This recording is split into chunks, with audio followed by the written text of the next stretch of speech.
Meet little Melvin. He's a 90-pound weakling. In the cold winter of 1874. Holy shit! I don't know what it was, but it saved my life. I'm Alfred Patrick. This is my horse, Leanne. Golly, never thought I'd be seeing Mexican naked man on this trip. All right, everybody, drop your tacos or I'll blow your brains out. His face is so terrifying. We can't show it to you now. You'll have to see the movie for yourself. We can make him tall or we can make him not so... Hey everyone, welcome back to another episode of Sleazoids, the podcast where we go down the rabbit hole of 20th century genre fare, from the most influential canon classics to the trashiest exploitation films we can get our hands on, and invite you to tag along in helping us create a canon of sleaze. Each week is a double feature grindhouse style where we discuss two films loosely related by subject, genre, actor, filmmaker, or franchise, and at the end of each episode, along with our honorary Sleazoids, which you can become by subscribing on Patreon. Jamie! You better do it. On time. Thank you. We decided on the official ratings and rankings for every film that we cover. Patreon subscribers also get an honor shout out and 2 bonus episodes every single month, which we have been doing for over a year. So if you haven't made the jump to Patreon, there is a huge catalog of bonus episodes waiting for you back there.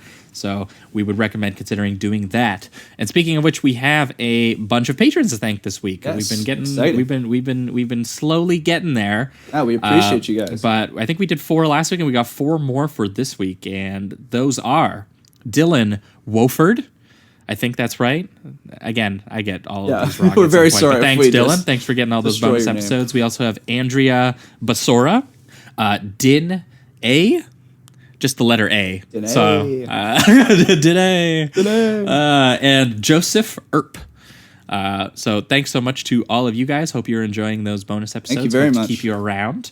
And that's the one plug. Second plug. If you guys are listening on iTunes, if you guys have been liking the show, we would really appreciate it if you guys go over there and give us a good old rating and review. It helps us find new listeners. It helps a lot. And we're also on. Most people know at this point. I can tell by looking at the stats. I got all the stats logins over here. So we're on Spotify, we're on Stitcher, we're on YouTube, we're pretty much everywhere that you can think of. So if you haven't found us yet, give us a good old search, and we'll be there. Yeah. Those are the plugs for the week, getting them out of the way. Welcome back. I am your host, Josh, and joining me as always, my co-host, Jamie. Welcome back. Welcome back to the show. We are talking movies once again, cinema, motion pictures, Do it again. Yep, ripping it again. I tried that joke out on the Patreon episode, and complete silence in the comments. So I'm seeing how it goes over here. We'll see how this one goes. I enjoyed it. So we are back. 2 weeks ago would have been the last time I think you guys would have heard from us, free listeners, and we would have been talking shot on video horror for the first time. What an adventure they were. Patron and friend of the show, Steve Carlson, came on, and he brought with him Boarding House 1982, directed, written, starring John Wintergate in his first and last credit for all 3 of those roles. I think that he speaks had a little vision bit and for he itself. just got out right after that. A very bizarre psychic splatter sex comedy. Yeah, he cast himself as the shirtless banana hammock dude who has a bunch of Playboy bunnies who just really want to have sex with him. That leopard Speedo, man, and then very there's stylish. also telekinetic murder, and things happen. So that was on last week's episode, along with Red Spirit Lake, 1993, directed by Charles Pinion, which was a much more recognizable, stylized vision in the shot-on-video horror genre. A little more coherent.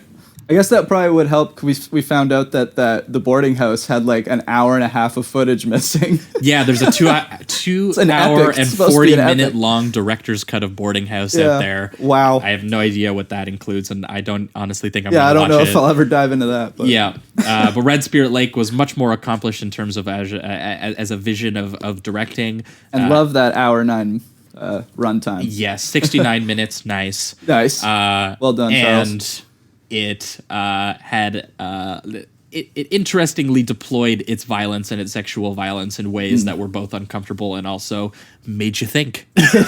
Made me feel really gross, but also used them with a purpose. So, and I mean, it involves a female spirit coming back to life to anally fist a gangster to death. So if that interests you at all, Can't go wrong there. Red Spirit Lake, 1993.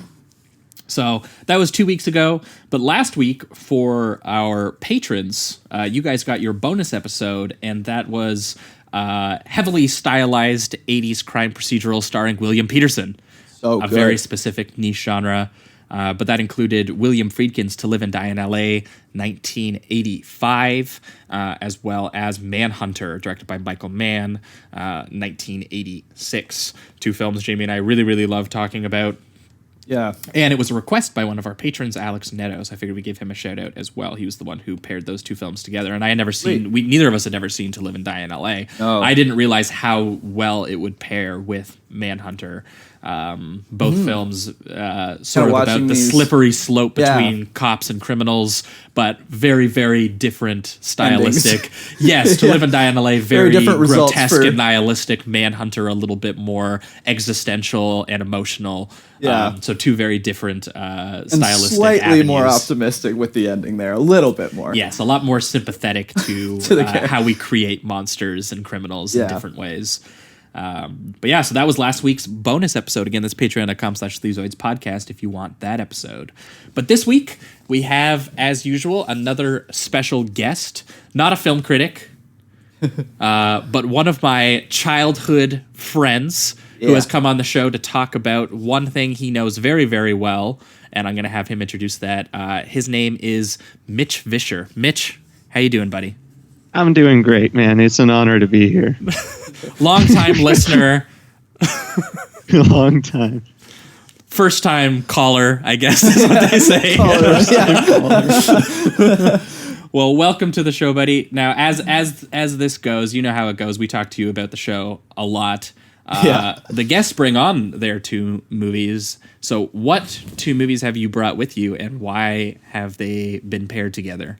So I have brought, first of all, The Toxic Avenger, and second of all, Cannibal the Musical. Now, the connection of these two movies in particular is that they were both trauma films. And now you guys haven't really discussed trauma very much on the podcast. I don't think we've actually mentioned it at all. Yeah, this might be the first, yeah. But you guys could probably run your podcast for an entire year off of the works of trauma. It's like nonstop trash since probably like the 70s. Yeah, I think I looked it up, and I think it was 1979 was their first film, and they started out doing kind of like silly sex comedies. What was it called? Do you know the name of it? Oh, I'll look it up right now. But yeah, Okay. they were there was a bunch of silly titles. Like there was like oh my god, hold on, I'm gonna get it right now. It's coming. Here it comes. Beauty of editing. Blood-sucking freaks. Nice. Squeeze play. Acting out. Waitress. Just waitress. Ferocious female freedom fighters. That's awesome. Ferocious Female Freedom Fighters Part 2. Stuck on You. So a lot of these anyway are sound sort of like Boarding House, where they kind of were kind of like Playboy sex comedies. They've had some pretty fantastic titles over the years. 2006, one of their more recent films that they made was a Poultrygeist: Night of the Chicken Dead. Yeah, which is, I think I noticed that when I was looking through some of the films that the other people did in these movies. That's I think which I is added like that to my list. It's like a Poltergeist kind of like musical comedy remake where they build a fast food restaurant on top of like an ancient burial ground, and all of the produce in the restaurant comes to life and murders all the customers. Have you seen it? You said musical? Is there a lot of music in it? How's that? There's like 5 or 6 songs in it. Yeah. Oh wow! How are they? Just out of curiosity. They're good. Oh, nice. There's one in here called When Nature Calls, and its poster is a ripoff of Gone with the Wind, but instead of a man holding the woman, it's a bear. Holding a woman? Yeah, like romantically. There's also one title in here from 1985. I was a teenage TV terrorist. Oh man, all these titles make me want to watch them. Yeah, so instantly. we could definitely get a year's worth of content out of this, because again, there's 6 pages of this, so it's got to be around 150 films. It's looking like at beautiful. least. And yes, we are doing one of their first and objectively their most popular cult film, The Toxic Avenger from 1984. and then Cannibal the Musical, which was, I believe, 1993. So the Toxic Avenger is their most well-known? Yes. Okay. Yeah, Toxic Easily, Avenger I think, is, yeah. by a landslide, is their most popular film. Okay. I think for good reason. Yeah, I mean, I shouldn't maybe say that. I haven't seen too many Troma films. Yeah, well, but the next one was Class of Nukem High, apparently, from 1986, which looks like I another actually kind haven't seen that one. Kind of looks like a bit of a Breakfast Club horror film type deal. I'm pretty sure some of the actors are in those other films too. So they must have. I don't know if these actors like exclusively worked with the production company or what it was. I mean, they could probably pay them very cheaply. Yeah. And be like, we'll give you a 10 movie deal for Yeah. $10. But yes, so this was by Troma Entertainment, led by one producer and director, Lloyd Kaufman. He did both of these films, but he directed actually Toxic Avenger, and Cannibal the Musical was actually not produced by, or was not actually made under their production company. It was actually made separately, and then they purchased the rights to it. Right. So one thing they do a lot of is like finding like the sleazy independent movies that other people have made, and then buying up the rights to them and then selling them for them. And actually, they've been famous because the filmmakers of those independent movies that they buy up, they actually do get a lot out of like the back end and stuff like that. So he actually has like done a lot to help these filmmakers over the years. Right, which is really fascinating because in comparison, we've talked a lot about grindhouse films and stuff like that. We've heard, I think Steve brought up on last week's show that like the Boarding House guy made like no money because the distribution company basically fucked him. Like distribution companies are known for picking up small filmmakers and just not giving them any of the money. Where it sounds like Troma was actually a place where he would give them investment in the films because they were so small. Yeah. And then when they get cult DVD followings, you know, there's actually some decent money that can be made on there, which it sounds like Cannibal the Musical actually did end up getting, especially because South Park obviously became so huge, and we haven't mentioned that. Yeah, once South Park would only took grow off from there, right? So, Yes. I mean, So South Park actually led to a resurgence in people wanting to look up, you know, the works of Trey Parker, which you know is the writer and director behind Cannibal the Musical. And actually, to this day, like Trey Parker says, he still gets the occasional check from Troma. Like it's not a lot, but like they have done a very good job. He got a of, percentage, so he gets sent out the checks. Yeah. All right, so that's as good as any introduction as any. I think we're gonna jump right into these two Troma films. We are going to be talking first about their one of their earliest ones, their first forays into horror, and their most popular film, The Toxic Avenger, 1984. For incredible, explosive action, you must see the Toxic Avenger. He's a different kind of hero.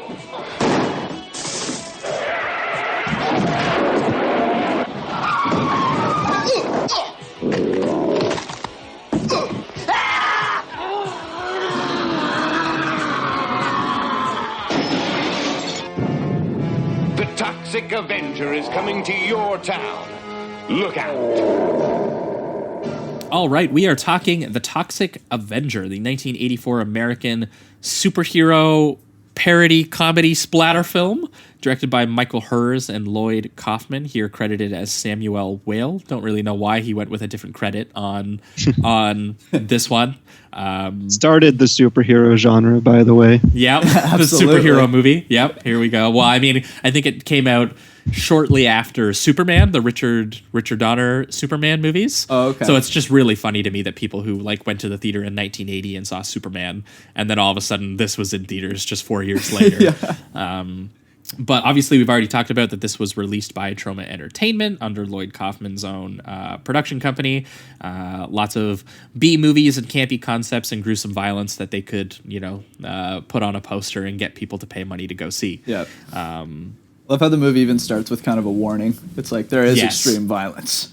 Get ready for trash. Well, apparently this film was virtually ignored upon its actual release in theaters, and it caught up later, as a lot of films did. We talked about this a little bit with Larry Cohen too, that it had a successful midnight movie run or a drive-in movie run, because people would, sometimes they wouldn't flock to see it, but they would go watch it with something else, and then they would be like, oh, that was more fun than I anticipated, and then obviously that is the primary way that a lot of these kinds of movies do catch on in the end, right? Like, yes, that's how they become cult cult classics is someone accidentally sees them at a drive-in, and then later home video would become VHS and DVD, and that they would show their friends. So that's how a lot of this stuff picked up. And I mean, this one was eventually popular enough that they ended up making 3 or 4 Toxic Avenger movies. Yeah, I think 4. They've released the 4th one just this decade, I think.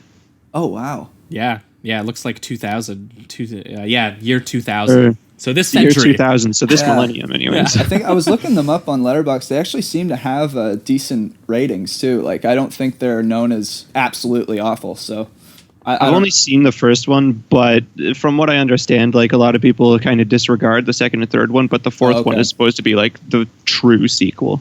Oh, okay. Because I think was the director involved in all 4 of them? Yeah. Oh, okay. Yeah, Lloyd Kaufman is basically hands-on every single one of the films that he works on, whether as a producer or a director. But I think he personally directed all of the Toxic Avenger films by the looks of it, except for maybe the 4th one.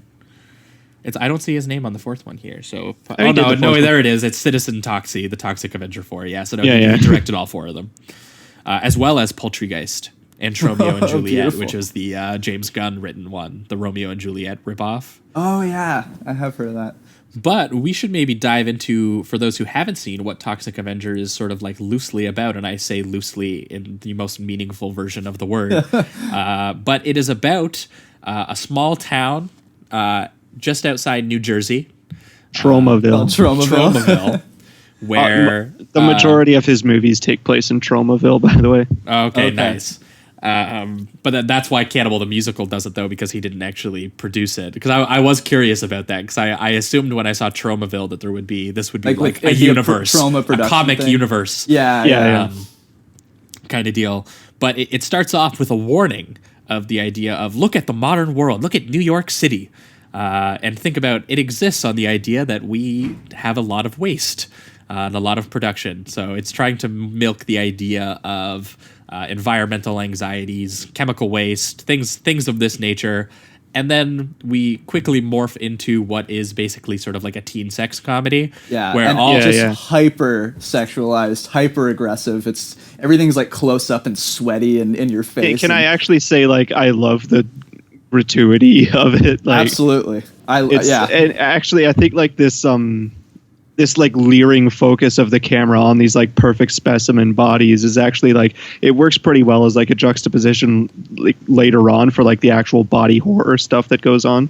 Yeah, absolutely. And the fact, like, the way that he directs the characters, it seems like every single character took the most amount of cocaine they possibly could and then just started working out and living their lives. Like, every single thing is the performances are insanely over the top. Yes, just completely exaggerated, like faces all smudged together and rage and all this. It's hilarious. And this is like fundamentally a parody of so many different kinds of genre films. I kind of lost count, because at some points it turns into a bit of like a death wish. Yeah, this is like a pure criminal satire type thing. And then it obviously at a certain point becomes a little bit of, it has to be a superhero parody at some point, which is mostly in the back half. Right. But it starts off as like a jocks versus nerds sex comedy type thing from the 80s. Yeah. Where it's almost filmed as almost like a workout video for the first few minutes. Like, yeah. Well, yeah, and what's 80s pop going on? Well, yeah, what's the song that's playing? It's something about like body. Oh, I want to listen to your body talk. Or body something. talk. Body talk. That's what it is. It slams. Yeah. I must say. Yeah, and it kind of starts out with this young. They specified multiple times 98-pound Melvin, who's we'll say he's a little slow. He can't talk very much. He mostly works as the janitor at the Tromaville Health Center / gym. And very goofy too. Like that. Once again, he's kind of got that. Like the jocks have that exaggerated anger and energy, whereas his is just an exaggerated, goofy kid. Like very funny looking. Very like. He's got the toothy smile and the squinty grin, and exactly, yeah. Well, and he's wearing the same shirt that like Napoleon Dynamite wears. yeah, exactly. And all the jocks are all upset with him because he just walks around mopping things, but he's obviously very clumsy because he's a little slow. Yeah. And everyone's like, I hate that mop boy, Melvin. Everyone hates the mop boy. Yeah, and all he's trying to do is like, I don't know why he's just cleaning up mopping after up the pool.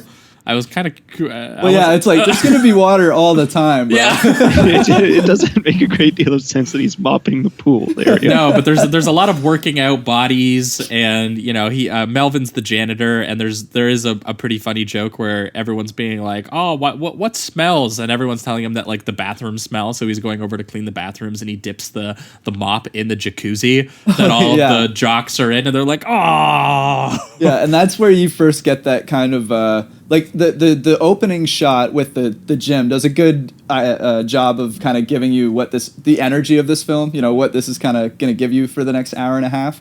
But then when you start hearing the dialogue and just how absolutely ridiculous and gratuitous it is, it's that kind of thing where you're either gonna, I think, kind of really engage with it, or you're just gonna be turned off because it's so in your face and yeah, aggressive. well, I mean, we should point out that this film is very deliberately crude and gross and obnoxious in ways that are intentional. Absolutely, yeah. So, what I found odd is that people refer to this movie as like a quote unquote bad movie, and I could see it in the sense if you don't necessarily like the film or whatever, but everything they're doing seems to be intentional. So I don't necessarily, it's not like Trolls 2 where they set out to make a good film and then they accidentally made something this inexplicable is like all and on purpose. Yeah. So I find it odd that people have that kind of a mentality about it.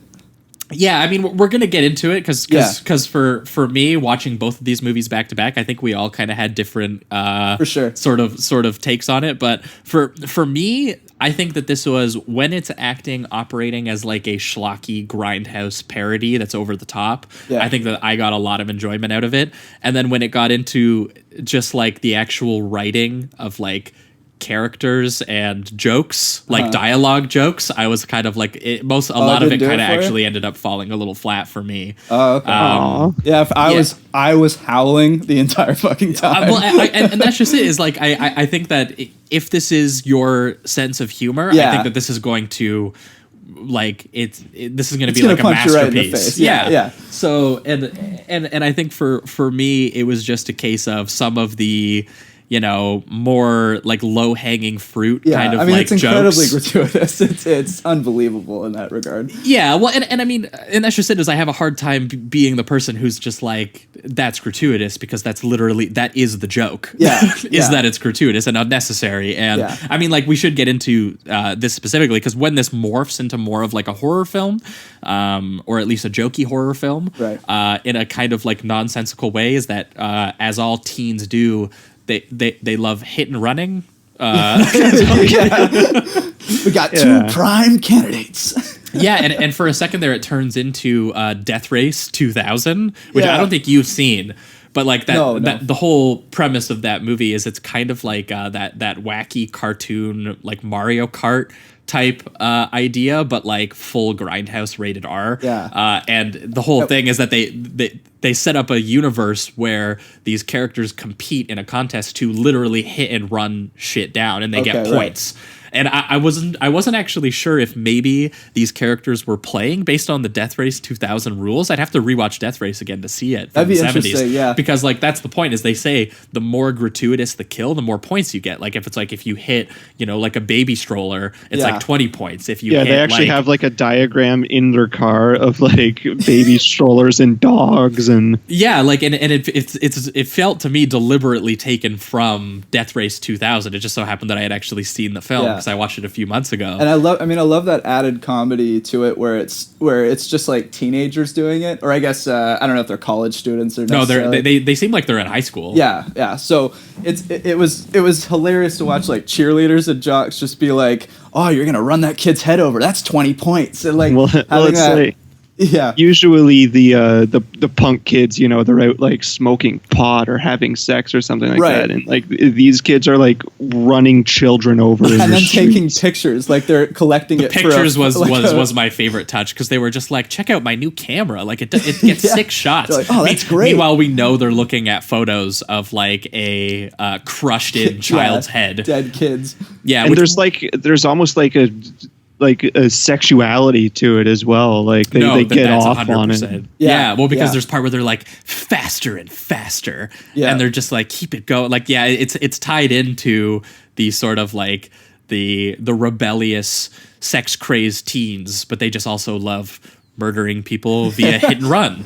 Exactly. It's all tied up in the same thing. And of course, the way that he directs it too, he doesn't just have like there's the one shot where the body actually gets hit by the car and then it's a doll or whatever. Oh, yeah. But then, and you're like, wow, that was actually, that was pretty violent. And then they have to just back it up over the head. And smash it like a pumpkin. All the details are there and everything like that. And that's also, I think, a moment in the movie where you're going to be like on board or not. Because, I mean, that is a 12-year-old kid. I will confess that I was pretty shocked because too. I didn't expect them to have the makeup budget to accomplish something well, like that. Well, yeah, that too. Absolutely. And I was, that's a good point. And like that, some of these kills, in fact, like when we get to the later ones, so. They really do go out with some of the makeup. Actually, now realizing the body change too. Like there's a ton of good makeup in this film. So yeah, it seemed like that's where most of the budget went. Yeah, absolutely. And they do a pretty good job like replicating the film stock and look of like grindhouse films and stuff like that. So yeah. I mean, can I just say, like, I've seen a lot of like gross movies. That scene of them running over the kid's head, that shocked me. Yeah, no, it did for me too. Oh yeah. I didn't think they were gonna. I mean, I knew they were gonna go far. They have been with the kind of energy that they've been giving off, but I didn't know that it'd be so detailed when they were doing the things they were doing too. Like I thought they just hit the kid. It'd be implied he got run over with his head or something. Yeah. But they they full show detail. the wheel crushing his skull. Yeah, and then they show them like taking pictures and the body's just there. Several times they show like this like crushed head of a child in the street. Yeah, and that's not even. I mean, that's not even the. It would depend on your stomach for certain things, but later on we have a restaurant scene. Oh yeah, in which it's pretty horrifying. It shows a few deaths that we'll get into that are also very controversial for moviegoers. Yeah, well, because that's just what it kind of does is it deploys like really over the top, vicious, cruel violence. Yeah, and then also makes it like that has this exaggerated violent comedy. So you're laughing, but you're also totally grossed out. It's very odd. Yeah, it has that mix of it. Because I mean, like right after they crush that child's head, and all the people are taking pictures. The guy like yells out of the car, like, "Hurry up! I got to go to church!" Like in the morning. Yeah, exactly. Yeah, they were like, "Yeah, you want to go kill another one?" He's like, "No, I got to be up early in the morning for church." And they're just kind of all like, "Oh, okay." Yeah. Yeah, and one of the things I did like about this is that there is sort of like an implied larger universe of Tromaville that you kind of get in sort of like the peripheries of this film. I really enjoyed the two coke snorting chemical vat drivers. Yeah. Oh yeah. They're just like their faces covered. Yeah, like two truckers that are just completely gacked up. They just park their big truck of toxic waste right outside the gym. Well, yeah, and like they're driving around exposed vats of toxic chemical waste. Like lid on any of those barrels. Like the things are like bubbling up and all of that. Yeah. And spilling they're over. sitting there being like, man, it's crazy that we're driving around like exposed vats of chemical waste, eh? With like 2 grams of coke in our system. And then they were like, meanwhile, remember that dope we were snorting last week? It just pulls out like a giant Ziploc bag. Yeah. And they were like, let's just pull over and do a bunch of it. And then you're kind of like, I feel like they're setting something up with this subplot here. And they are, because the very sexy ladies of Tromaville are going to play a prank on Melvin. And it involves making him think that he's going to get laid, and instead putting him in a tutu and having him make out with a goat. The classic prank. Yep. Always a classic. You love to see it. You'll love it.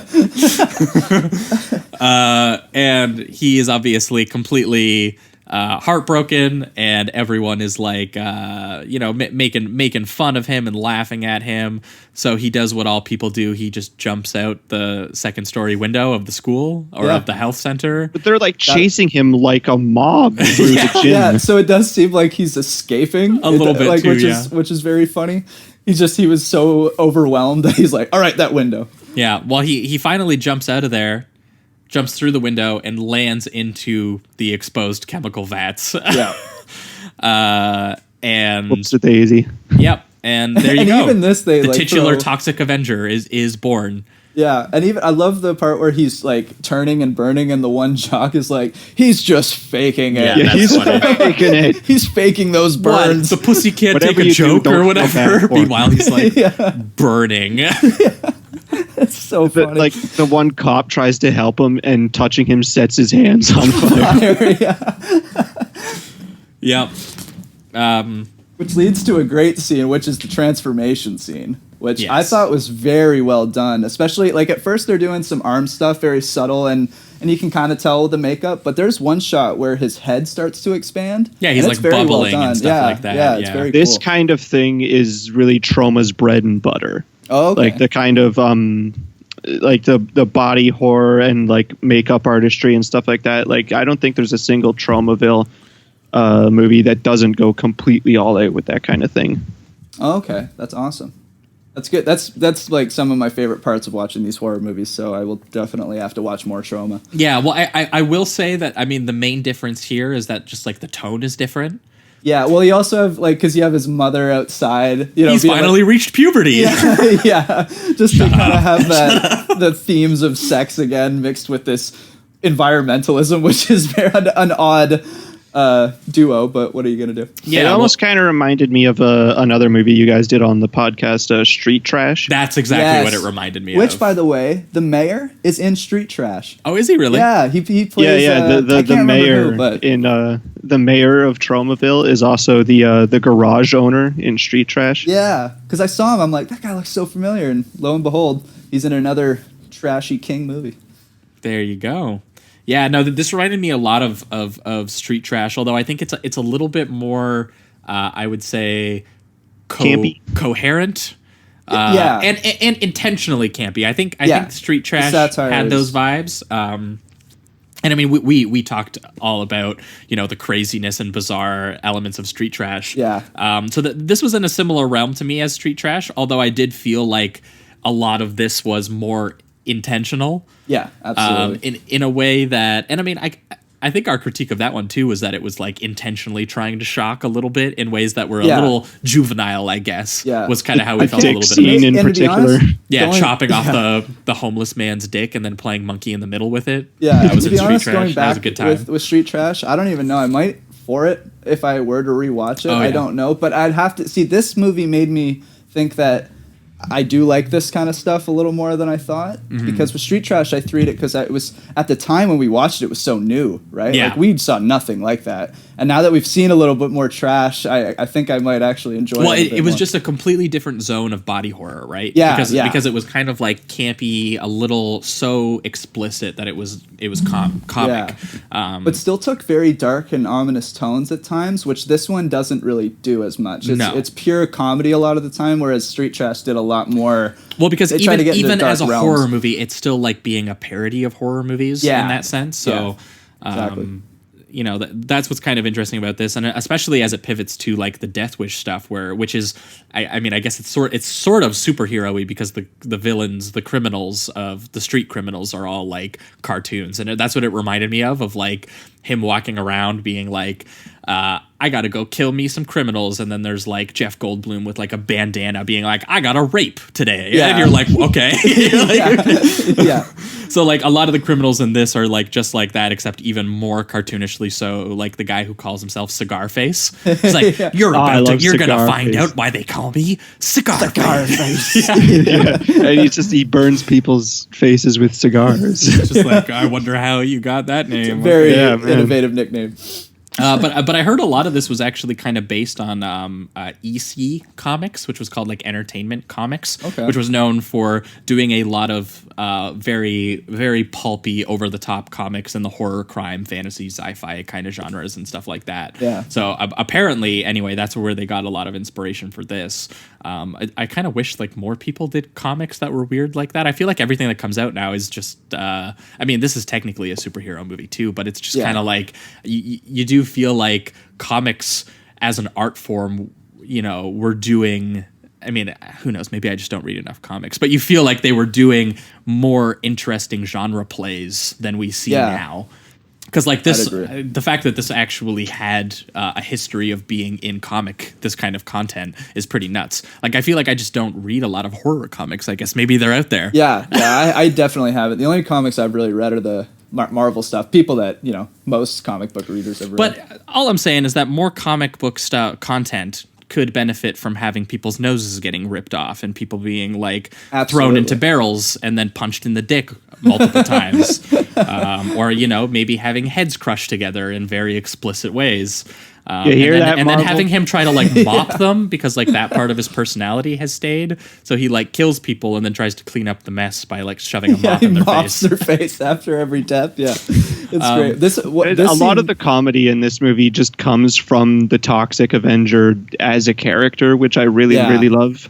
Although I agree. I do gotta say I was weirded out that he talks. Well, I was just going to say that, and I found it odd the way that they introduce the talking, because one, they change his voice, and then it's also an ADR, so you're not quite, like, at first, he says something to the guy, and he doesn't respond, so I'm like, can they hear him? Or was that like a inner monologue thing? Well, that was exactly what I was thinking. Like, he's just like, this is just an inner monologue. He's just talking to himself, clearly. Right. And then as the film first goes, time he's like, no, Ma, it's me. Yeah. And then as the film goes, I think it's when he meets the blind girl, he starts talking to her. He is actually talking to her. Yeah. And you're like, oh, they can understand him. And it was a very odd thing. Well, but the ADR and the voice choice, because he's got this almost like superhero-y, classical superhero like voice, that's definitely the very joke. funny. Just that kind of juxtaposition there. But it was funny. What's that? Can we talk about the restaurant scene? Yeah, that's what I was getting to next in my notes here. The Toxic Avenger, shortly after his transformation, he starts to realize he's very strong. He's got like a lot of powers now, and so he kind of just starts using them for good. And not just like typical superhero stuff. Like he helps old ladies with groceries and stuff. Opening jars. He's just a pillar of his community. Exactly. And one of the scene where like the first scene where the community really starts to like accept this guy is when he liberates the taco restaurant from the armed robbers.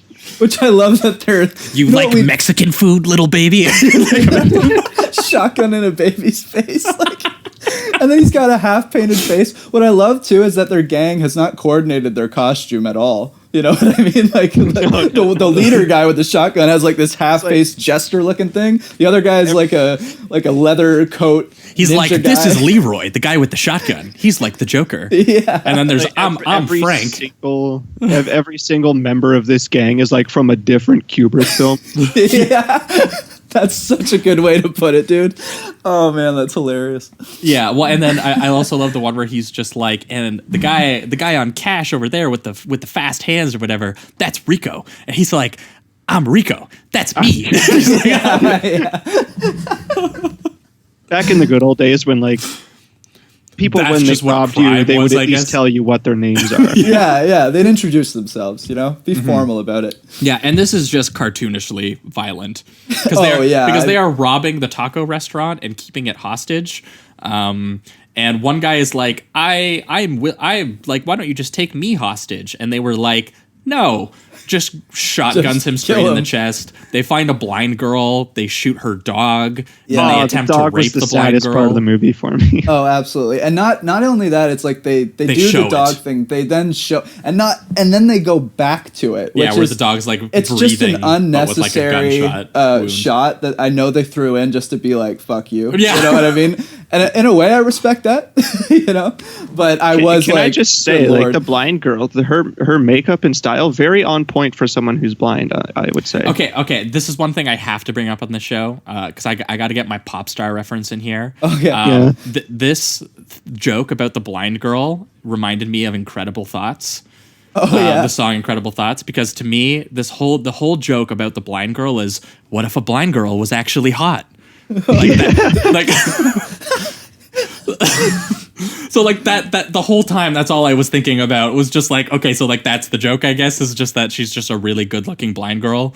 Yeah. And that the criminals want to rape the blind girl. And then that's luckily when the Toxic Avenger gets there. They don't get to rape her. They don't get to. No.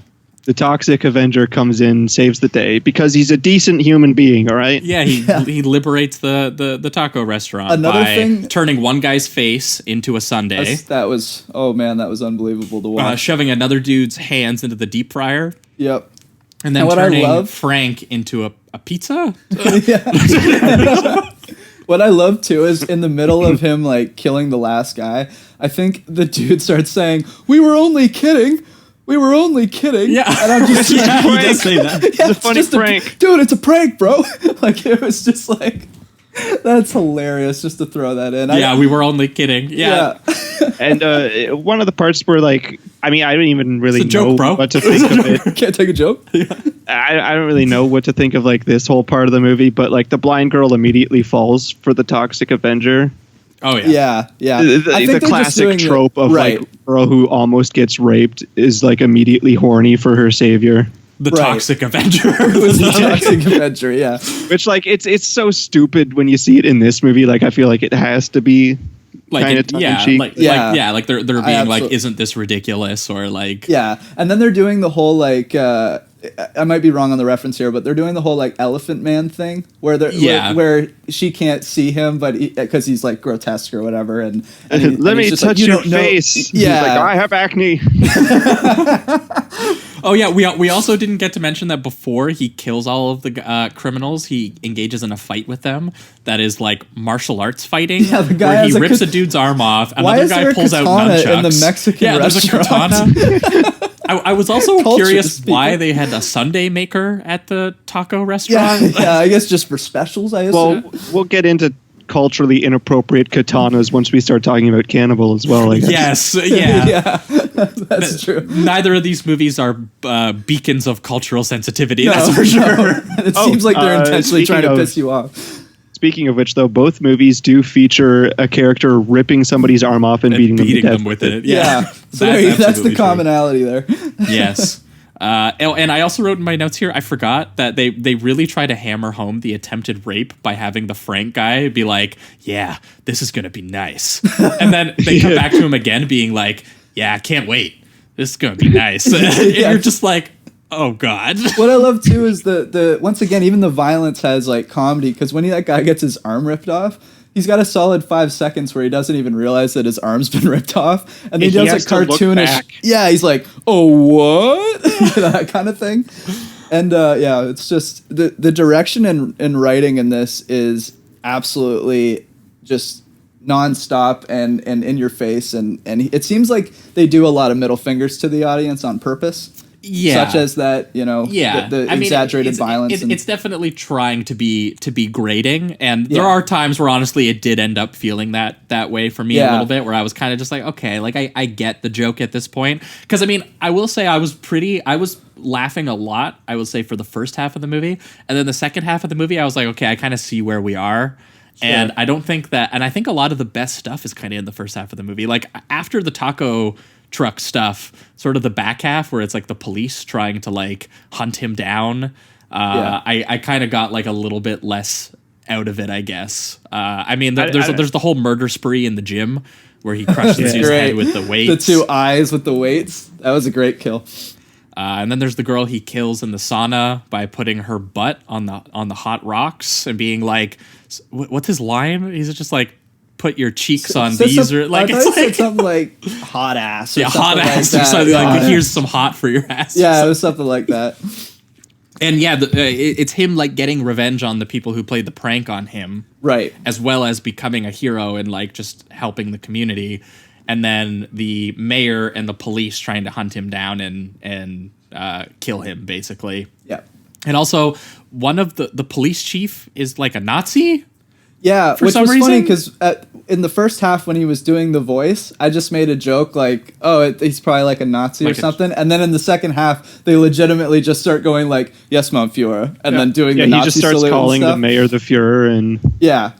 So I thought it was funny, and it was nice to kind of see it before and then have the joke land. But I also don't know if it was like entirely hilarious, that was the stuff that like fell flat for me. I was just like, oh, okay, so it's just it didn't fall completely flat, but I do understand what you're saying. It's just like a periphery shock joke that doesn't actually come from the rest of the movie. Like it's kind of like on the sidelines, because I feel like they were just trying to do that cliched thing of like cops, fascism, that whole thing. Yeah. So like they have like stems from that a little bit, kind of. Right. But I mean, they also have jokes where like there's just all these in the middle of like them all working out. There's just like a fat girl like eating chocolate in the gym, like trying to run. Yeah. And you're like, oh, okay. Yeah. So for me, it was just low hanging fruit is kind of how I felt like it was. I was just like, okay, like I see why this is funny. Like I see the construction, but it's just you would not like Poultrygeist then. It's even worse.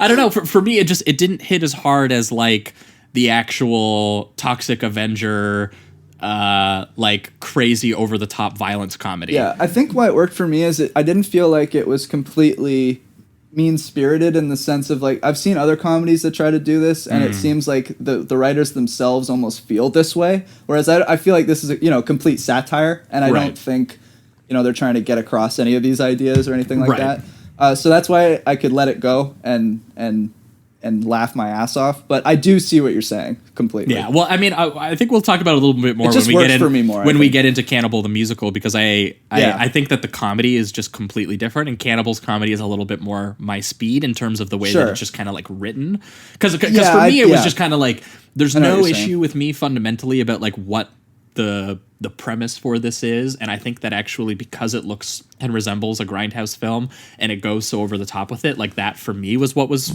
mostly funny and shocking. Was just like I feel like the comedy I've seen like a slasher, I've seen like a superhero movie, I've seen like a Death Wish style know, criminal movie, so like seeing that stuff done to like like a cartoonish, over the top element, like that stuff was the stuff that really worked for me. Yeah, I will say one of the funniest jokes for me was in the conclusion when they like hunt the Toxic Avenger and his blind girlfriend down to the forest. They like bring an entire army and like several tanks, and they're all just pointed at this little camping tent.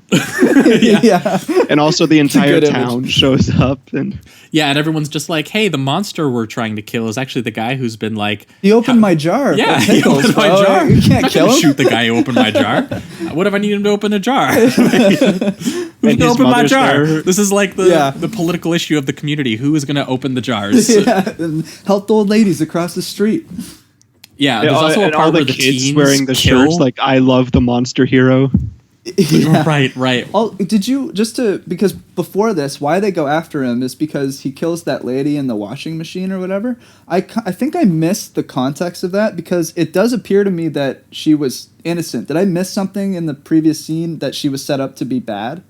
Do you know what I'm talking about? Yeah, I think the whole point is like the Toxic Avenger is starting to not really control himself as well, and he accidentally kills what he thinks is an innocent woman, and then all the bureaucrats are like, "Oh yeah, he killed an innocent woman. They will use this to take her down." And like 5 seconds later, they're, "Yeah, actually, she was also a Nazi." So. Okay, I missed that part. I missed the part where they confirmed that she was like. Well, because it's implied. Because I was confused. I'm like, oh shit, did he? Well, because she ended up being part of like the criminal ring in some capacity, right? Like this whole thing is that he's getting revenge on all the people who pranked him, but he's also taking down criminals, and like the mayor is connected to this like criminal ring in some capacity. Yeah.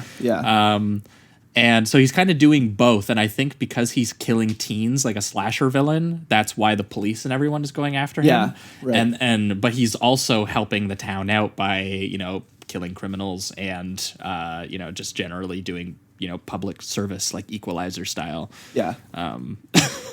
So I think that's like the main crux of everything. Okay. I just missed that small detail, which is crucial. So yes, but I mean, it is supposed to be that he is killing someone that he doesn't know was a criminal, though. Right. And that he just got lucky.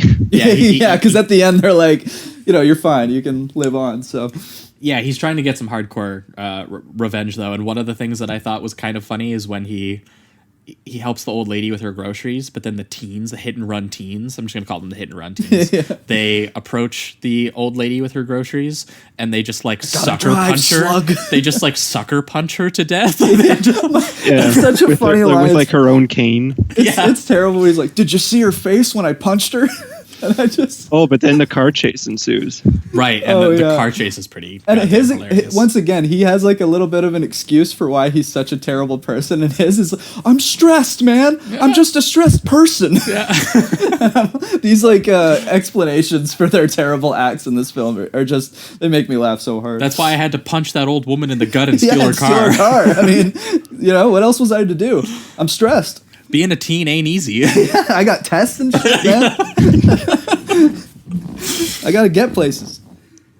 Yeah, but ultimately it all leads to that the big showdown where the tanks and the officers and everyone show up to this tent and the whole town's just like, you know what, I ain't gonna shoot this guy. He seems like a nice guy. Yeah, exactly.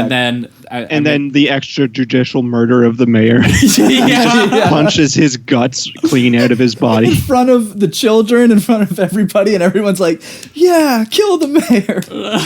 Which, like, up to that point, I'm pretty sure they just thought the mayor was just a normal mayor. Right. That's why it's like hilarious. nobody knows he was involved in the criminal conspiracy. They were all just like, yeah, the mayor. We don't agree about the extrajudicial murder of the Toxic Avenger. And instead, he just extrajudicially murders the mayor in return. And they're all like, yeah, we're fine with that, though. Like, that's okay. That's totally fine. Like, the military and all the mayor's lackeys are like, well, that worked itself out. Everyone go home. I guess the Toxic Avenger's just around now. Yep. Save the day when needed. And that's the end of the movie. And then we get another music drop with that Body Talks song, which, once again, slams. So... Body talk. So it kind of takes on a whole different meaning in the end, doesn't it? Yeah. Well, I think we'll angle towards the reductive rating round on this one in final statements. I'm going to get you guys to go first on this one. Okay. I'm going to give it a 4. It honestly was a high 4. I really, really enjoyed this film. Once again, like, it is very grotesque and in your face and aggressive and at times probably insulting, to be honest. But after watching these trash movies, when they do this, as long as they toe the line properly, I feel like I almost respect it. You know, like when they're doing all these in-your-face, over-the-top, violent kind of shit, I felt like this movie, while balancing a very fine line, balanced it still and got across what it was trying to do. I knew it was satire from the moment it really started. I didn't see it as this, like it was trying to get across ideas about crime or exactly. And we really hope he wasn't trying to do that. But yeah, I thought it was absolutely hilarious. It actually reminded me of a newer show from New Zealand or Australia called Danger 5.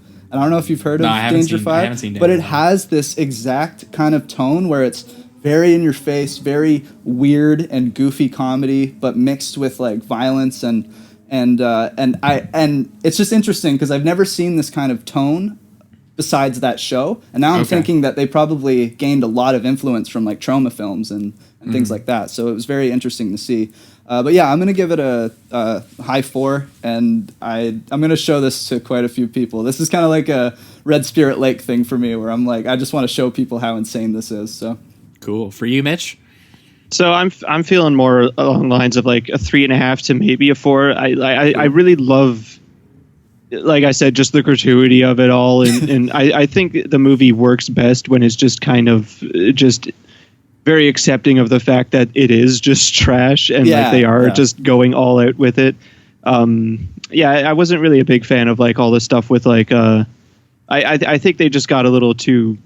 They played their hand maybe a little too hard with like the mayor stuff and just kind of the way they handled a lot of like towards like the third act of the movie.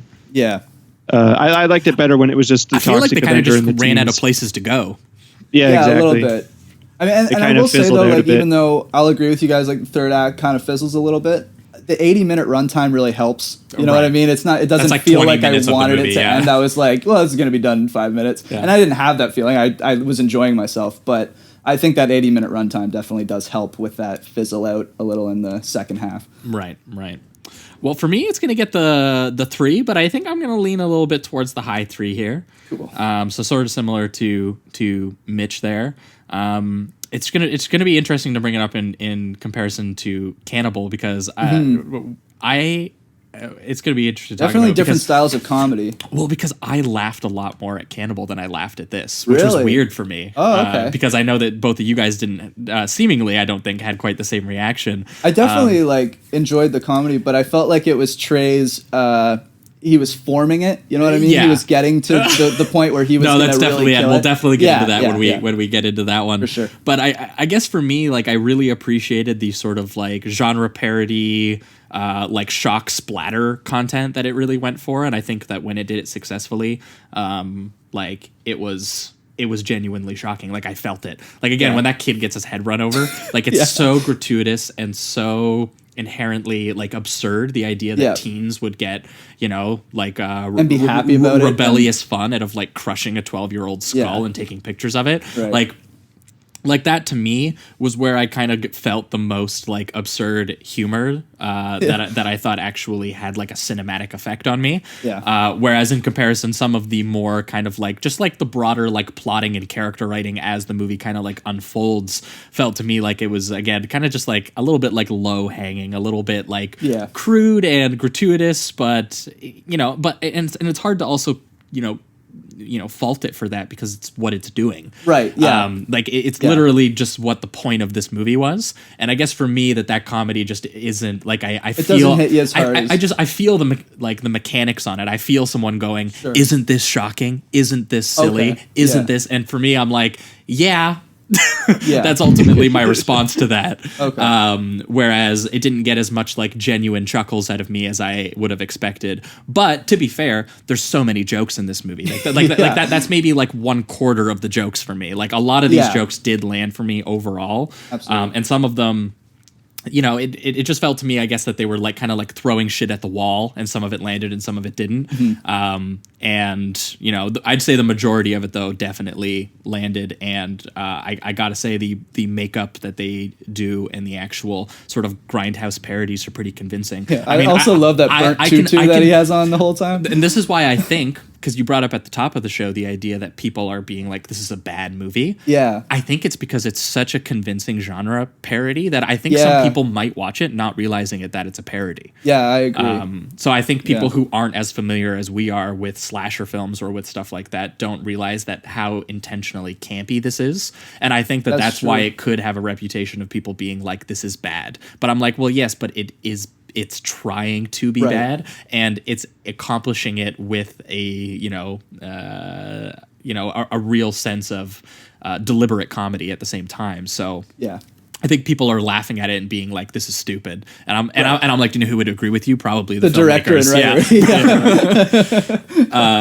So that I think that'll wrap it up for Toxic Avenger. We're going to be right back, and we're going to be talking Cannibal, the musical. Gross, Packer!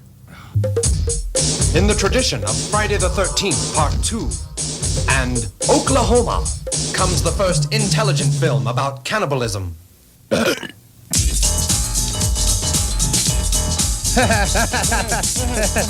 the hell kind of language is that? I don't know, just keep laughing. When I was on top of you, all the guys I just got to know. I'm shatterproof. There's nothing you can show me. I'm still standing tall, so you all can blow me. Know what I'm saying? It's true after what I've been through.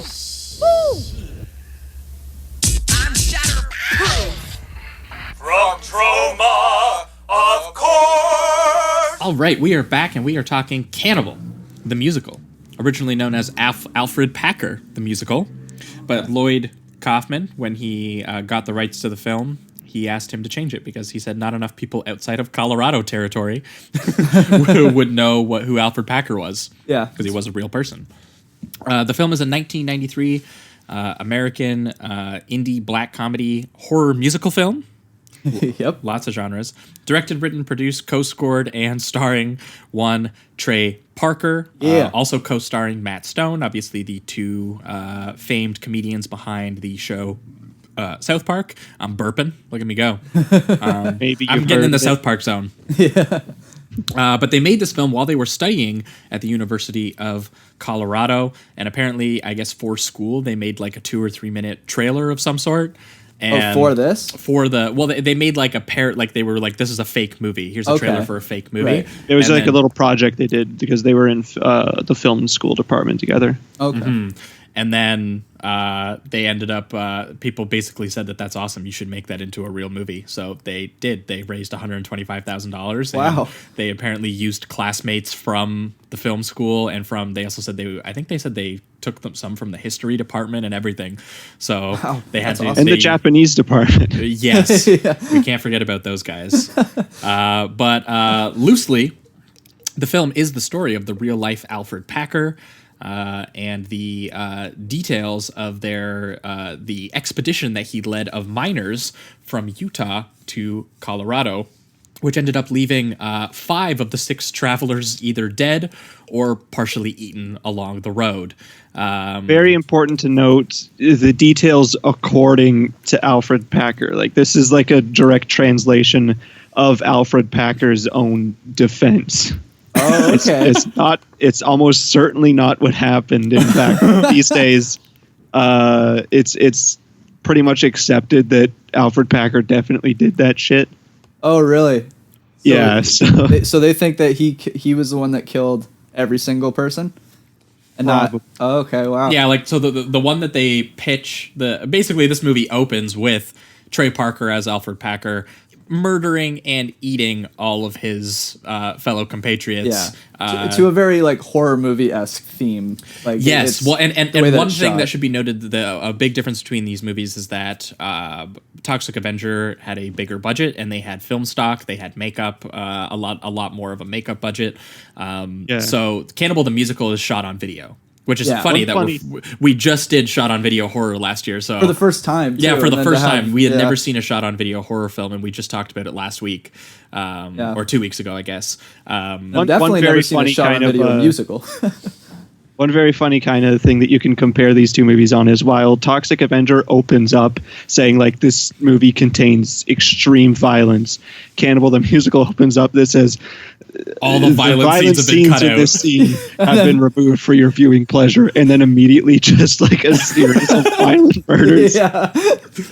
Oh, that was great. And it's kind of that, like what we were saying before, it's kind of that starting to see Trey's humor, that kind of, I don't know what it is. It's like that setup where it's almost the film format is the joke there. He's setting it up where it's like, there's no violence in this film. It's all been cut out. And then instantly just throw you into all of it. Cut to Trey Parker like ripping a dude's tongue out. And like biting into a dude's esophagus. Yeah, ripping it out. Right. And I think one of the major things that has permeated throughout Trey Parker's entire career is that he kind of just embraces the shittiness of his own productions. Absolutely. Like South Park, the most famous example is just like little cardboard cutout animation. They had really shitty animation for the longest time, even after the show was making money and they could have upgraded for like the first 3 seasons, it's just crude and pretty brutal in that regard.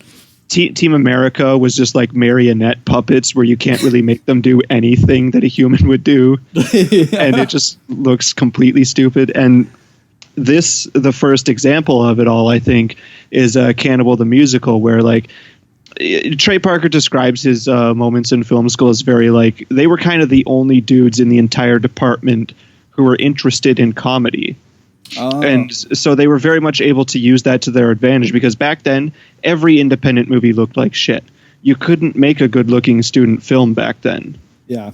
And they were just kind of used to because film was expensive. It still is. Yeah, exactly. But film was incredibly expensive, and consumer technology at this point was video. Right. Yeah, we didn't have these super HD 4K cameras that you could just buy at Walmart or whatever. Yeah, people are shooting films on their iPhones now. Right. Exactly. They look passable. While other people were like still like trying and failing to make like these very dramatic pieces where like perfection is kind of like what sells those movies, Trey Parker got out of the gate with a huge advantage right away because he was doing comedy, and in comedy you can kind of get away with things being shitty because it's part of the joke. And he does that with the film quite often.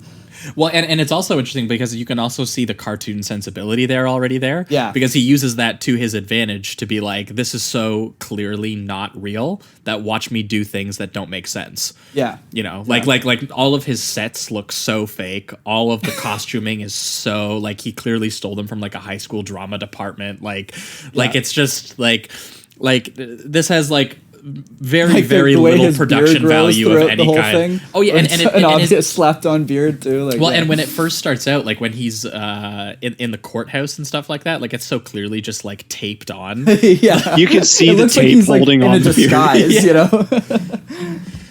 Yeah, so this definitely has... But it all works because it just makes it funnier. Well, yeah, because it's all exactly. very sloppy intentionally in a way that's more obvious than Toxic Avenger. Yeah. And for me, honestly, it just kind of added to the charm. Like, you can tell that this is just, film students putting on a passionate project. Yeah. And it also lends itself to comedy. Like, the jokes themselves seem more like just actual jokes with a setup and punchline, whereas a lot of the jokes in A Toxic Avenger were just kind of like punching you in the face with its aggression, and that was what was funny. Whereas this one has a lot more jokes, like written jokes. I think that was one of the main distinctions for me when it came to the comedy, is that you could see the craft of comedy on display in the writing. Yeah, that this is a much more accomplished film as just a screenplay. Like the jokes are in there and in the conception of this story. Yeah. And and I will say, like, some didn't land for me, but I think it's what was interesting in seeing them was that I could tell that they were the beginnings of things I've seen later on in, like, South Park and stuff, where he found his footing and got better at timing and things of that nature. Yeah, well, and you can see that they're already interested in the idea of, like, Colorado is so small and weird. Yeah, and, you can see, some of the voices that they're trying out would eventually become South Park voices. Yeah, you hear Cartman's voice, at like, singing one of the songs at one point, yeah. Yeah, absolutely. But I just felt like there was a lot more wit to this movie than there was Toxic Avenger overall. Like, when we were getting into individual construction of even just songs, like, the songs are really funny. Yeah, obviously. I really enjoyed the song, especially the big theme one with the baked potato or whatever. I loved that line. Every time his heart is full like a baked potato, and the way that the note envelops it goes up and everything. It's so funny. Yeah. Yeah, and I think, like, the main humor here is meant to come from, this is obviously, like, this could be a really dark horror movie premise, like a cannibal story like this, and that he takes it with, like, a really sloppy student comedy, like Oklahoma footage. Yeah, like Oklahoma. Well, I mean, he literally references Oklahoma because, I mean, I think they say that they made this movie in the 1954, 50s. yeah. Right, and that it was, because of the success of Oklahoma, it was never released. They postponed it, yeah. So you're just seeing it for the first right time now. And yeah, I mean, it really has that vibe to it. And just a sense of actual, like, wordplay that also happens in this one as well. I mean, I most of my notes, honestly, for this are just, like, individual jokes and lines. Yeah, so I had a lot of that too. Yeah, like, I just had a really great time with this, and we looked it up too because there's a part where they even lines of dialogue and that he was writing have a kind of, like, musical rhythm to them, because that's just the way that Trey Parker writes sometimes. Yeah, there's such melody in it. Yeah, well, and there's one where he's just like, I forget what he's asking about his horse Leanne. I love everything about the horse Leanne is amazing. So can I get into the backstory of that a little bit? Yeah, sure. Absolutely. So the reason he names the horse Leanne is the same reason he names Cartman's mother Leanne in South Park, is because at the time he was engaged to be wed, actually. And his wife, like, just weeks before the wedding, or his bride-to-be, weeks before the wedding, left him for another man, revealed to him he was cheating on him all along. So now he named the cheating horse in his movie Leanne. That makes the joke way better, too. Cartman's mom, who the whole joke is that she's a filthy whore throughout the entire series. That's how you get revenge, right there. Yeah, and, like, in the commentary for Cannibal the Musical, like, they do, like, a drunk and high comedy where they just smoke weed and drink beer the entire time. And at one point he lets it slip, just like, well, now I'm worth $7 million and she's married to the manager of Foley's. Oh, long live Trey.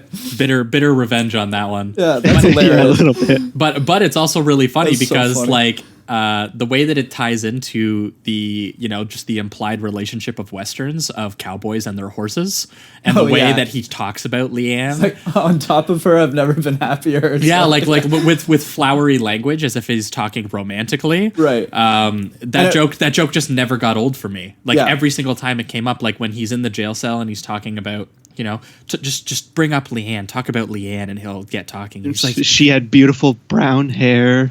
Yeah, and she was almond eyes, pointy ears. Yeah, something I also a big bushy tail or whatever. Yeah, something I also like and is she's when, like, what? when they develop the like they do a lot of like callback to those jokes. So the joke's already like well written and really good, but then they'll do a callback to add a layer to it. Like with that, like I'm happy when you're on top of me line. Oh, yeah. Later, the reporter says it to Trey. Yeah. As if she's saying it to him, like you be on top of me. And I like that he does a lot of that call and response stuff as the film goes on with the music. He's constantly creating like a lived-in universe for the jokes. Yeah. And then having them constantly come back because they're based on character. Right. And I mean, this is just something that, as much as, South Park has had like ups and downs, one thing that's been consistent with South Park is that Trey Parker just has a very he has a very tried and true writing style of just constantly moving things along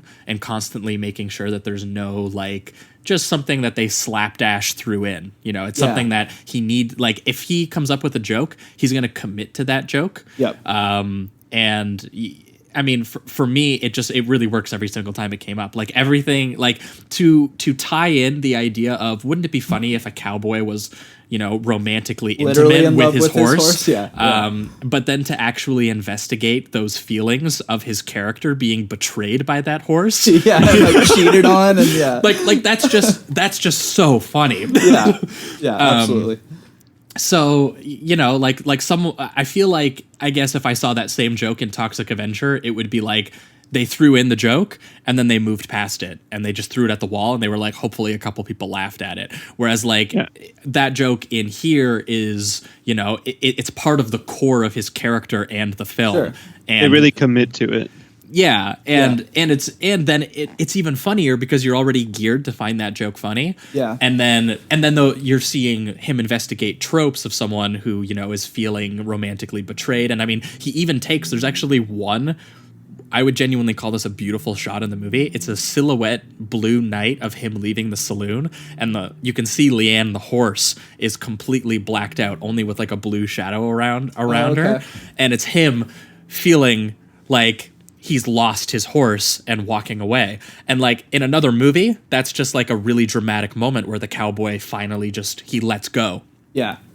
And in here, and that's just it, is that like the actual style is there for that to be the moment, but it's tied into an entire movie of you watching him like sing an 80s love ballad about how of euphemisms about possibly having sex with a horse. Yeah. So, so like those two things just connect in your mind together. And I mean, it helps that it's clear that Trey Parker just like really loves movies and how they work and, uses a lot of tropes and subverts them in interesting ways. So that for me was like the high point of this movie, even if there are jokes that this is one of the more unfortunate parts of this is sometimes there's a joke that he hits and it's not that funny. Yeah.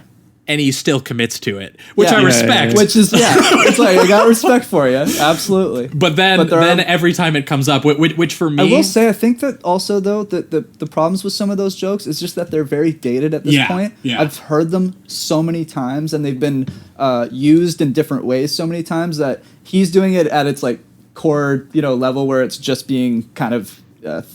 created. Yeah. And so we've seen advanced versions of all these jokes. And so seeing it at its like bare bones kind of thing will work for me at times. And then other times I'm just like, it's good. It's just I'm past it. You know what I mean? Right. Yeah. I feel like the movie in general would also be a lot funnier if you were from Colorado and you grew up knowing the legend of Alfred Packer. You mean Colorado territory?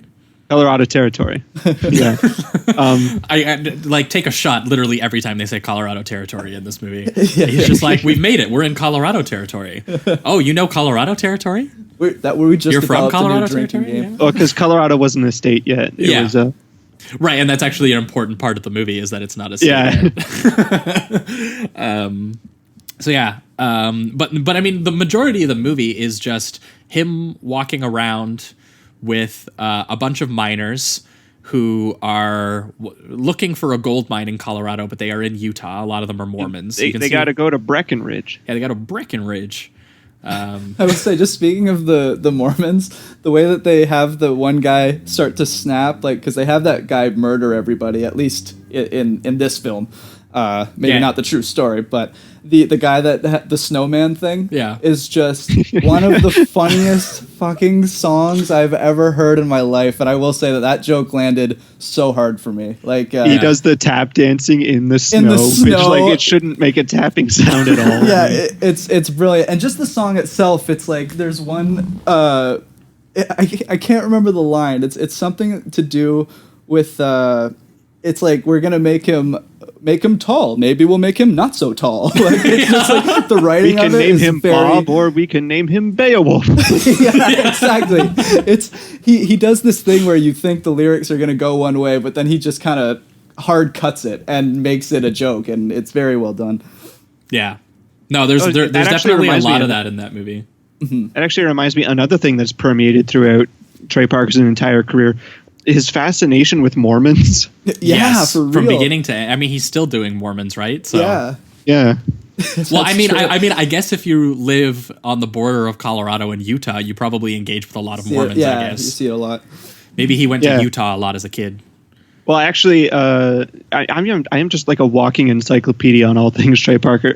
He says his first girlfriend in high school was a Mormon, and he kind of had to like learn a lot about the Mormon cultures, just like going over for like Mormon family dinners with his girlfriend and stuff like that. Okay.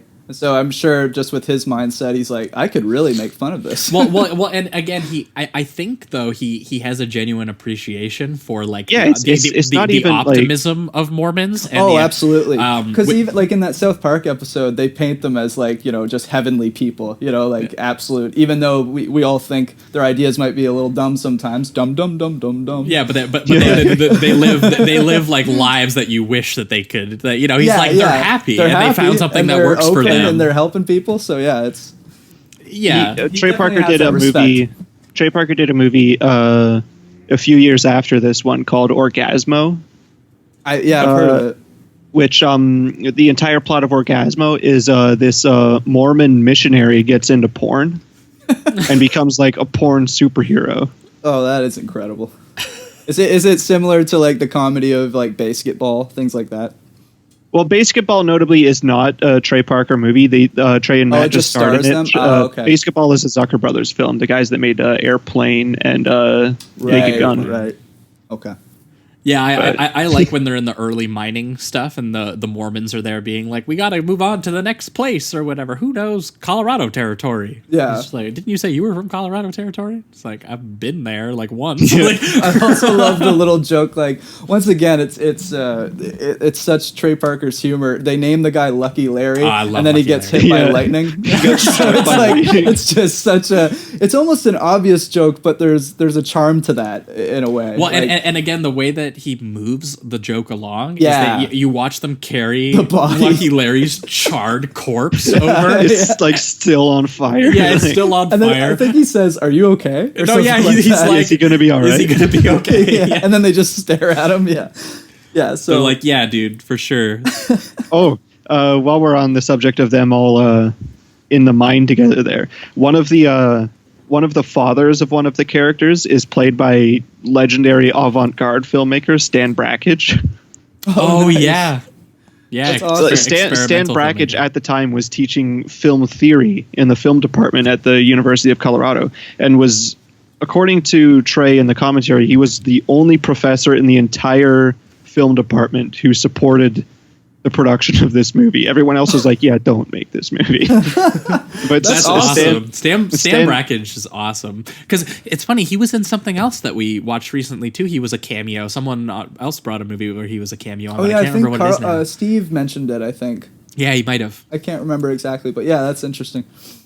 But Stan Brakhage was basically like, because Trey was like really dour at the time because it didn't look like the movie was going to get made. They were short on funding, and they were just like, well, we're just going to wait out until like spring to make the movie.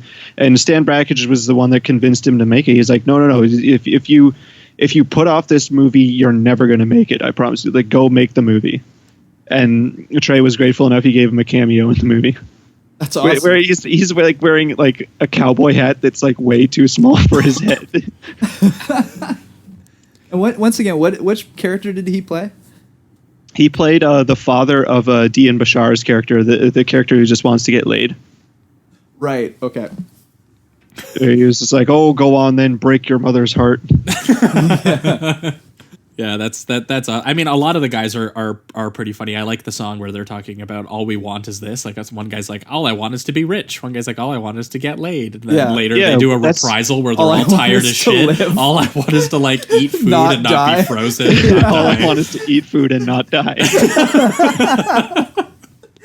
Yeah, once again doing that great like callback thing. He's very good at that, especially with the music cues, which was the most impressive part. Right, well, because the music is so like animated and lively and joyful. Yeah, and then obviously again the content of the film gets very very grim and speaking that's a staple of almost every single musical that's ever been made. Is at some point the characters have to sing about what they want.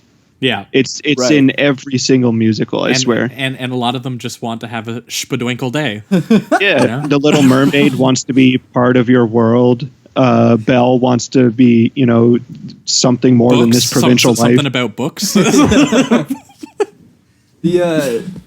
Sorry, I just got to get this line in. A horse is a horse, of course, of course. Of course, of course. A horse is a horse. Literally paused it. I was like cackling. Yeah, that was great, and they really timed it out well too. The pacing of it was really good. Because yeah, he's like, I forget what question he's asking about Leanne, but they're just like, do you think that like Leanne? Oh, he's like, do you really think that Leanne is like a trapper horse? Because there's a hilarious subplot about like the trappers. The miners are the nerds and the geeks, and the trappers are the jocks. Which, by the way, I think I love the Trapper song. I was just gonna say, I think it might be my favorite song. And what I love at the end of it is when they have that musical theory fight. They're all like, no, it's 3 semitones below F. Like, and then it's E flat good. Mixolydian scales or something. E flat minor is F sharp or whatever.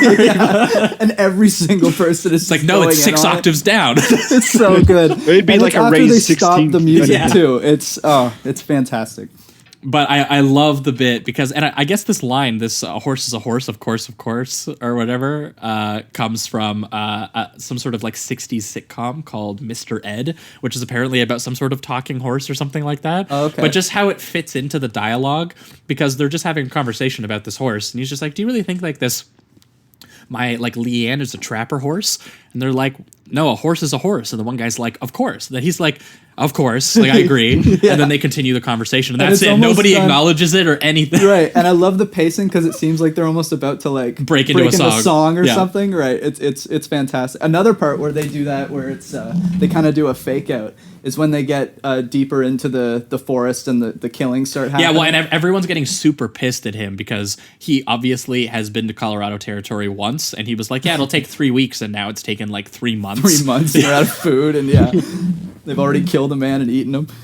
Which, by the way, is hilarious when they're like holding the dead, scooped out head body of the guy. I love that it's shots of like them eating like chopped up pieces and being disgusted, and the sound design is gross when they're like, and then Matt Stone just has a whole leg. What I love too is like, fuck you. There's a frame of him eating an entire arm, and then it cuts to somebody and cuts back, and he's eating a foot. Yeah, so he's like taking another body part. They wake up the next morning and they're all like noticeably horrified. And Matt Stone's like, "Is there any more swan left?" I want breakfast.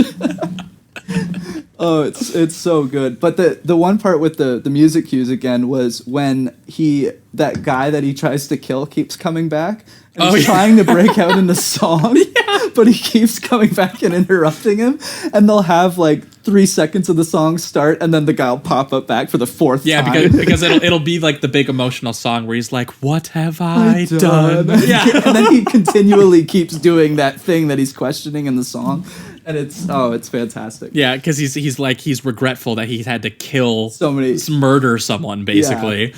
And the guy just keeps coming back to life like a slasher villain, basically. Yeah, he takes a stick in the eye, like a hatchet to the hatchet face. in the A hatchet face, to the face, a and then pickaxe to the heart. to the chest, A pickaxe to the heart. and it's all just sticking out of him. Oh, it's so over the top. I think this is an important time as ever to reiterate. This is the events according to Alfred Packer's story. Like for sure, dude. For sure. Like the whole story is the story he's telling the reporter character, Right. Polly Pry. Yeah. Right, because this is literally his defense versus what the prosecutor has said was the actual cry, which was the opening scene of him just like devouring everyone ruthlessly. Yeah. Actually, and again, as we mentioned from the last segment, ripping a dude's arm off and beating another dude to death with it. Absolutely. Worth One mentioning. fun fact is all of the courtroom dialogue is taken from like actual courtroom transcripts. Oh my god. Really? Yeah.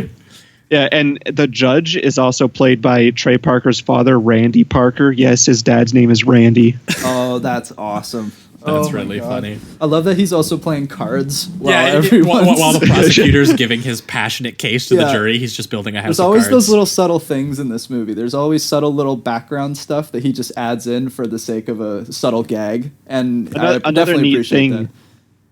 In the credits, if you watch the credits, it says that the character of Alfred Packer is credited to the actor Juan Schwartz instead of being credited to Trey Parker.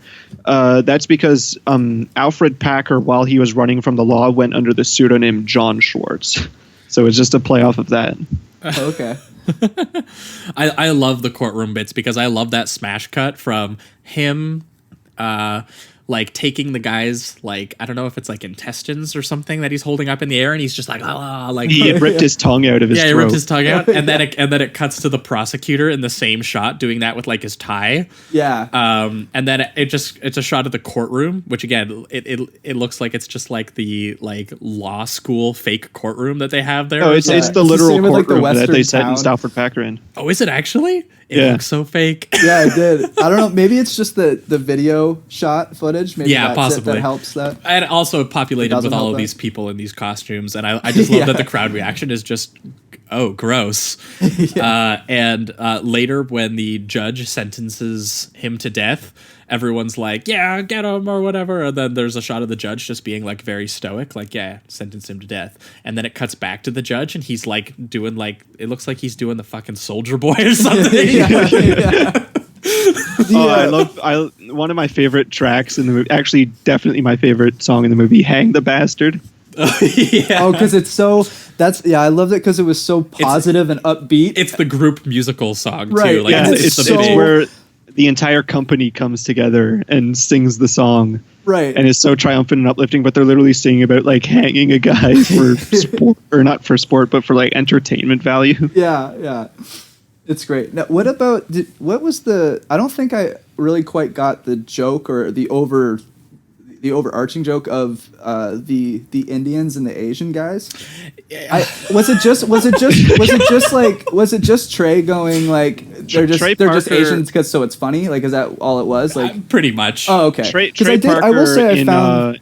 Go ahead. In university, Trey Parker's major in university was Japanese. His whole plan was like, if the whole filmmaking business didn't work out, then he was just going to move to Japan and teach English. Oh, okay. So all of those Japanese people were from the Japanese department. Okay. And in the university. I will say I really liked the chief. Like, I thought he was very funny. I just didn't understand what he was doing with the overall joke. Like, is that the joke? Is it just that they're Asian? The joke is that they come upon a native tribe and they think that, and they're just like, oh, this is a native tribe I've never seen before. But they're like speaking Japanese and wielding katanas. Right, yeah. Right, like his and I mean, I guess the joke is that I thought it was funny. Is that the Japanese have culturally appropriated like native culture, and they're being like look they do at have all teepees. These teepees we have because we are Indian. Right. Yeah, so like that's basically the joke, and it is. Like, it is, I mean, it's funny because I'm a bad person, mostly. Yeah, I enjoyed it for what it was. I love that Ian Bashar's character is, like, really horny for the chief's daughter. Yeah. And at one point, he's just like, yep. And at one point, you can hear him jingle his keys in his pocket. Yeah. Oh my god. Oh man. Yeah. So and I will say that there's just, I don't know, I found that there was just like a lot of like comic spontaneity to this one, but also commitment to it, which is why, because like the Japanese native stuff, like I didn't find it like all of it very funny. I found a couple particular moments funny. Yeah, me too. But again, he's got to like keep like, and then obviously the chief's got to come back later and be part of the big finale where he decapitates the is it the prosecutor he decapitates? He decapitates the prosecutor, the and then he the trapper. Right, and then he decapitates the horse because he's like, fuck this cheating horse. Like, you know what? Fuck this cheating horse. You know what? You can have her. Yeah, and then you hear him off screen cut the head off. Yeah, I did really like the trappers and how they were constantly in kind of like a masculine off with the trappers, and that in his dream he's having like a macho fight with him, but like they're having a ballet dance off. It's a ballet scene. Yeah. It's like ballet interpretive dance. Like. And with the obvious stunt double at times too, where they fully just show his face and they don't give a shit. Yep. And like, it adds to it. Like honestly. They show this guy doing like these amazing ballet moves. Yeah, like it's not Trey splits, Parker, but then like partway through like a spin, like Trey Parker will like land it and it'll be his face and he'll be like, he'll be so nailed it. Yeah, so determined. Another one of my favorites, this is totally a random moment, but one of my favorite jokes in the movie, they're just walking along, and he's like, watch out for that bear trap. What? And then he just steps in the bear trap. Yeah, there's a lot of really, really good just like... physical gags. Yeah, well, and just like single jokes, too, that just like... like, you know what they say about sunrises? And just walks away. I like the one where he's just like, okay, I'm gonna leave and I'm gonna go check out over this hill real quick. Nobody eat anybody. Comes back, everyone's slaughtered. And at one point they have to cross the river, and he's like, I wonder how deep it is. And Trey just throws a rock into it, and they just stare at the splash for like 15 like, what the seconds. fuck was that supposed to prove? What the fuck was that supposed to prove? I don't know. Oh god. Yeah, I don't know. I gotta say, like for I'm almost me, feeling like I'm laughing harder talking about it though than when I watched it. That's just odd. So interesting. Maybe I need to watch it with someone. Maybe I watched it alone, whereas I watched like, Toxic Avenger with my brother. So because I laughed way harder at this one than I did Toxic Avenger, which is partially why my ratings are going to be the way that they are as we maybe angle towards the reductive rating round here. I've already put my rating of this movie on Letterboxd, so I'm gonna have to raise it. Like, just talking about this has made me like love it way more. Yeah. Honestly, like even the difference I think is that even the stuff that like fell flat for me on this one, it still had like an overall construction and charm to it that it all felt like a piece to me. I guess is like maybe my like main difference between the two. Which is why, and as we push into the reductive rating round here, I'm going to give this one pretty much also a high 3 as well. But I did end up liking this one a little bit more, but mostly because I just, for number one, just laughed more, and I felt like I was the jokes themselves were just more cleverly crafted and constructed and built into the actual story itself. And I found that there was just a little like Trey Parker was just a genuinely wittier writer overall. Yeah, and I think that. If, for example, he had just been given the same resources that the Toxic Avenger guys have been given, that it would be a much superior movie all around, I think. It's just that he obviously had to make a much more lower budget film, and he was sort of limited by that. And what's amazing is watching him also just translate that into jokes, where he makes sort of in-universe jokes about the fact that this place like looks stupid and it doesn't look real. And so, and just kind of like, you know, letting that sort of like suspend your disbelief. Like at a certain point when I first turned it on, I was just like, oh, this looks so bad. And then eventually I was just able to go along with the tropes. And I mean, and to watch him still be able to get amazing laughs out of me through it. Like one I didn't get to mention, and I'll try to get a couple more in as I'm finishing up here, but the one where everyone is, the mob is leaving the saloon to chase him down. This is right after that great moment where Everyone kicks his ass in the where forever. Leanne is silhouetted and he's like, leaving Leanne behind, and it's really dramatic, and then everyone chases him out of the saloon, and like literally like hundreds of bodies are filing out of this like really tiny like it's such a shitty set, and you're just watching, and I can tell that the effect, I think, is that they run out and the same people run around and just run back through again through the back and run back out. But he holds the shot for like 30 seconds of just like every second like 5 to 10 people filing out of the saloon to chase him down, to make it look like there's like 1,000 people in this like really tiny set. Yeah. And so he definitely finds ways to sell it, that's for sure. Yeah. And for some reason that got me even more, almost, even though I could still see the seams, I guess is the way that I would describe that. So yeah, this was like a pretty high 3 from me. Sweet. It's going to be a high 3 for me as well. I think this conversation also helped it. Like, it was a 3 either way, but I feel like I like it even more. And I also feel like, it was weird that I find the jokes almost funnier reminiscing about them. And I think it might just be, I don't know, like I said, they were a little dated, but because they're very witty, they're very well written. So I think I was just maybe thrown back by that a little bit. Well, I mean, I liked that almost all of them are based on all of these separate characters. Like he actually writes characters. That's true. Whereas that's kind of the main difference. Whereas I felt like Toxic Avenger, they kind of wrote like types. Like they wrote types of characters. Right. And it was like because these are stand-ins for the jock characters. Right. But like the actual trappers, I could tell you what each of the 3 actually differently looks like, and how they felt about certain situations. Like the one in the Trapper song who gets a brief interlude with the purple flowers, where he's just like, I just want to be like, I'm the sweet innocent. And he has a high-pitched voice and everything too. Right. So that kind of stuff there's actually really like respect. Complicated riffs on these different archetypes and stuff like that. Yeah, and I will say it's like with Toxic Avenger, it does seem like he said, you're the jock, so this is how you act. You're the cheerleader, so this is how you act. It's not like you're this person, so he has this background. Because even Trey gets a lot of comedy out of like people not acting the way that you would expect them to. Yeah. Well, and I was also going to say that also all the people on the expedition actually have separate characters too. Like the guy who's constantly putting everyone on timeout, as if like that's the Mormon. That's like the ultimate punishment for everyone. And everyone's just like, what the fuck, dude? And then it's eventually when he tries to put the trappers in timeout, and they just punch him in the face. He's like, oh shit, that doesn't work.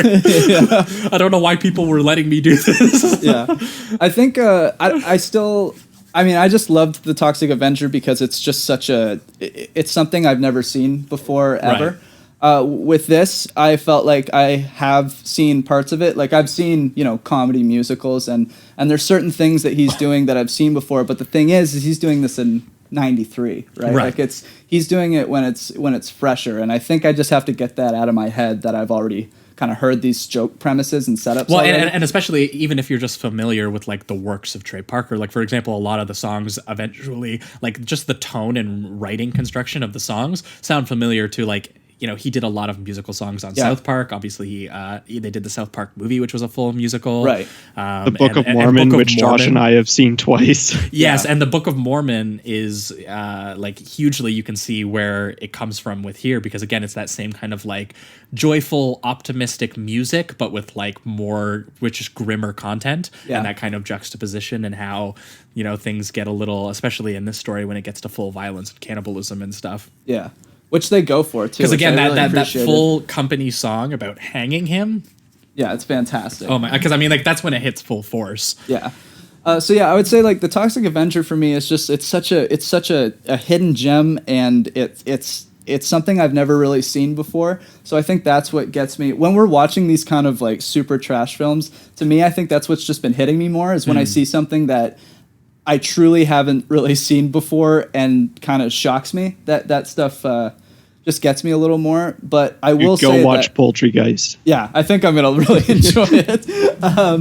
But with this, I agree with you completely that I think this is it's better written. It's smart. It's wittier. It's more thought out in regards to its jokes and its characters and its themes and things like that. It's just for me, the Toxic Avenger is just such a holy shit, I can't believe this is a movie kind of thing. Yeah. So it's like a brute force experience versus like someone, just like, writing jokes. Right, exactly. But I mean, this is a lot of fun, and I would highly suggest it too. So yeah, I'm gonna give it the high 3. For you, Mitch. So originally I was feeling like really down on this movie. This is like the 10th time that I've watched it. And you really start to notice like the pacing issues after multiple viewings. Yeah. But like having this conversation about it, talking about it, I'm like completely invigorated by it. I remember exactly why I love it. I'm going to give it about 4. Oh, probably nice. a low 4. Nice. That's a big upgrade. Yeah. All right. Well, I think that might wrap it up for this week's episode. That was The Toxic Avenger and Cannibal the Musical. I'd recommend everyone actually probably go watch both if you want to have a good laugh. Do it back to back. It'll be a time. I'm still thinking about the 80s ballad, like rock ballad love song that he sings about the horse, the I'm on top of you, and they're all shirtless cowboy hats in the cave and everything like that. Oh, also just to add one little thing, at the end there's a text that says this movie contained extreme violence and should not have been viewed by children. So it's like after they gave the warning for kids. And I just thought, that's so Trey Parker. It's fantastic. Well, especially because it opens with being like, the violent scenes have been cut out. And then at the end, they're like, by the way, this was violent. Our bad. Yeah, it was good. All right. Mitch, this is the part of the show where if you've got anything to plug, you can do it here. Yeah, I guess you could go follow the account. The account. At Magic Mitch XXL is my Twitter handle. Never thought you'd have to say it on a show.